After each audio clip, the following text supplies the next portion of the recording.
Hey guys, Kelsey from Corner Coffee here. Today we're taking a look at our spring drinks from 2019, and we're going to start with a new drink that we're calling Sweet Dreams. So to start this drink off, we're going to be putting it in this adorable little glass here, and we're going to be adding a creamsicle. Just putting that right in the glass.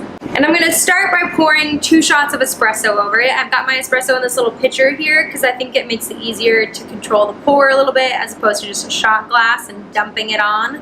Because we want to try and melt some of the popsicle a little bit.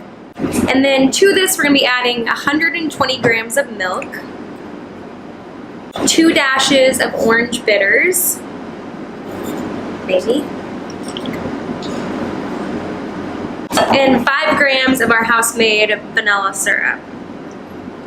Then you're just going to take the popsicle, give it a nice little swirl, add a few cubes of ice, and it's good to go. And that is how you make Sweet Dreams.